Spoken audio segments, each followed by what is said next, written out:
ఏంటంటే మీరు అథెంటిక్‌గా throughout character Srikakulam slang నుంచి బయట రాకుండా చాలా అట్టర్‌లీ అసలు ఆయన డైలాగ్స్ రాయలేదేమో అనిపించింది నాకు. మీకు నోటికొచ్చినయి చెప్పేసామో అనిపించినియి. అంత న్యాచురల్‌గా ఉంది. అది అసలు ఎక్కడ చాలా రేర్ అనమాట. రెండోది 'పెళ్లి చూపులు' సినిమాలో ప్రియదర్శి బాగా పాపులర్ అయ్యాడు యాక్చువల్‌గా హీరోతో పాటు. ఇక్కడ 'నరేంద్ర' సేమ్ అంటే మరి ప్రియదర్శి రేంజ్‌కి వెళ్తాడు ఇంకా అంతకు దాటుతాడో నాకు తెలీదు గానీ బట్ నాకైతే అనిపించింది. సో, ఆ సినిమాకి ప్రియదర్శి ఎంతైతే హెల్ప్ అయ్యాడో ఈ సినిమాకి 'నరేంద్ర.' తర్వాత చూస్తే 'టీనా శ్రావ్య' యాక్చువల్‌గా దాంట్లో కూడా 'రీతు వర్మ' కూడా ఏంటంటే నేను హీరోయిన్‌ని లేకపోతే అలా ఉండాలి, ఎలా ఉండాలి అనదు. జస్ట్ ఏంటంటే ఇంట్లో ఉన్న బట్టలేదో యేసుకొచ్చి చేసినట్టు ఉంటది. సో, సేమ్ ఇక్కడ కూడా ఏంటంటే ఒక హీరోయిన్‌లాగా కాకుండా పక్కింటి అమ్మాయిలాగా జస్ట్ ఆమె బిహేవ్ చేసింది అంతే అక్కడ. తర్వాత వచ్చేసి మ్యూజిక్ డైరెక్టర్ సురేష్ బొబ్లీ గారు. అంటే మనకి 'పెళ్లి చూపులు' సినిమాలో చాలా చాలా అంటే ఒక డైరెక్టర్ అండ్ మ్యూజిక్ డైరెక్టర్ కలిసి చాలా ఎక్స్పెరిమెంట్స్ చేశారు దాంట్లో. మనకి అంటే ఒక సాంగ్‌ని కూడా ఒక బ్యాక్‌గ్రౌండ్‌లో వాడేలాగా. ఈ సినిమా చూస్తే ఏంటంటే చాలా చోట్ల డైలాగ్స్ అవసరం లేకుండా ఒక మ్యూజిక్‌తో ఒక చిన్న బిట్ ఎలా అంటే అర్థమైపోయింది జనాలందరూ కూడా. అది ఎంజాయ్ చేశారు అందరూ బేసిక్‌గా. ఏంటంటే ప్రతీది డైలాగ్స్ రాసి లేకపోతే చెప్పి అది ఇది అని చెప్పేసి. ఇంకోటేంటంటే డైరెక్టర్ గారు అంటే అసలు ఎక్కడా కూడా స్లాంగ్‌ని వదలలేదు. తర్వాత ఏంటంటే ఏదో ఇక్కడ ఒక జోకేస్తే బావుంటదో, లేదంటే ఇక్కడ సినిమా డౌన్ అవుతుందని అదేం లేదనమాట. ఆయన ఏదనుకున్నాడో అదే తీసాడనమాట. ఎక్కడా కూడా నాకు డైలాగ్స్ మీరు రాసినట్టు లేదు సార్. నేనైతే ఆర్టిస్టులకి ఇస్తా క్రెడిట్. మొత్తం వాళ్ళు అనుకుని మాట్లాడినట్టు ఉంది యాక్చువల్‌గా.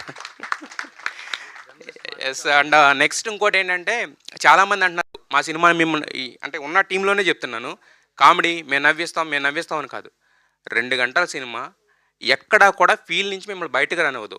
మనం ఆ ఊరు వెళ్ళి డిపోర్ట్ అయ్యి అక్కడ ఉండి వాళ్ళని చూస్తున్నట్టు ఉంటది తప్ప వాళ్ళు నవ్వితే నవ్వుతాము. ఇప్పుడు ఇంకోటేంటంటే ఇక్కడ డైరెక్టర్ గురించి ఆయన రైటింగ్ గురించి ఒక్కటి మాత్రం చెప్పాలనుకుంటున్నా. చాలామందికి చాలా డౌట్స్ ఉంటాయన్నమాట. దీంట్లో హీరోయిన్ కూడా అడుగుద్ది లాస్ట్‌లో. అరే! ఇప్పుడు పెళ్లి చెడిపోయింది. చెడగొడదాం అనుకున్నాం. బట్ చెడిపోయింది. అంటే చిన్న లీక్ అయినా కూడా చెప్తున్నాననమాట. మరి ఇప్పుడు మళ్ళీ ఇంకోటి జరిగితే ఇప్పుడు ఇబ్బంది అవుద్ది కదా నీకంటే, అంటే బేసిక్‌గా ఇవన్నీ కూడా ఏంటంటే ఆడియన్స్‌కొచ్చే క్వెషన్స్. ఆడియన్స్‌కొచ్చే క్వెషన్స్ ఏమవుతాయంటే బేసిక్‌గా డైరెక్టర్ ఏంటంటే కొన్ని కొన్ని చోట్ల ఏమవుద్దంటే స్క్రీన్ ప్లేలో చెప్తారు. కొన్ని కొన్ని చోట్ల ఏంటంటే ఆడియన్స్‌కొచ్చే క్వెషన్స్‌ని ఎవరో మళ్ళీ అక్కడ స్క్రీన్ మీద రిప్రజెంట్ చేయరు. అదేంటంటే ఎస్కేపింగ్ స్క్రీన్ ప్లే అంటారు. కానీ ఇక్కడ ప్రతీది ఆడియన్స్‌కి ఏదేదైతే క్వెషన్ వస్తుందో ప్రతి క్వెషన్ ఏదో ఒక క్యారెక్టర్‌తో చెప్పించారు. దానికి ఆన్సర్ కూడా ఇప్పించారు. That is the honesty of the film. ఈ సినిమా గెలవడానికి వన్ ఆఫ్ ద రీజన్ అదనమాట. అయితే ఇంకా ఫైనల్‌గా ఇంకోటి చెప్తాను. అంటే చాలామంది అంటుంటారు కదా! ఇందాక కూడా అన్నారు మనోళ్ళెవరో మలయాళంలో సినిమాలొస్తాయని. ఇదే సినిమా మలయాళంలో వచ్చుంటే గనక మస్ట్ వాచ్ అని మనోళ్ళే పెట్టేవాళ్ళు. మరి తెలుగులో వచ్చింది. మరి మస్ట్ వాచ్ అంటారా? లేకపోతే ఒకళ్ళు 2 సార్లు, 3 సార్లు చూస్తారా చూడండి. బట్ ఇలాంటి సినిమాలు గనక గెలిస్తే మలయాళం సినిమాలు అనక్కర్లేదు. మలయాళం వాళ్ళు కూడా తెలుగులో తీశారురా సినిమాలు, తెలుగులో వస్తున్నాయిరా సినిమాలు అని మాట్లాడతారు.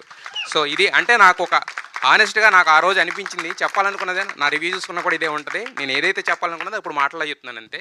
సో ప్రతి ఒక్కళ్ళు కూడా ఎళ్లి చూడండి. ఇంకోటేంటంటే కొన్ని కొన్ని సినిమాలకి కమర్షియాలిటీ ఉన్న సినిమాలకి కొన్నిట్లికి అవసరం అవుతాయి. డబుల్ మీనింగ్ డైలాగులు గాని, బూతులు గాని ఏదో సంథింగ్ కొన్నిట్లికి అవసరం కాదు. అవసరం ఉన్న సినిమాకి పెట్టకపోతే తప్పు. అవసరం లేని సినిమాకి పెట్టినా తప్పు. ఈ సినిమాకి ఎంత అవసరం అంతే చేశారు. సో కాబట్టే ఈరోజు సినిమా ఇలా ఉంది. So wish you all the best. ఇక్కడ రాశారు కదా బ్లాక్ బస్టర్ సెలబ్రేషన్స్ అని. చాలా సినిమాలకు రాస్తుంటారు. కానీ ఇది మాత్రం రియల్ బ్లాక్ బస్టర్ సెలబ్రేషన్స్.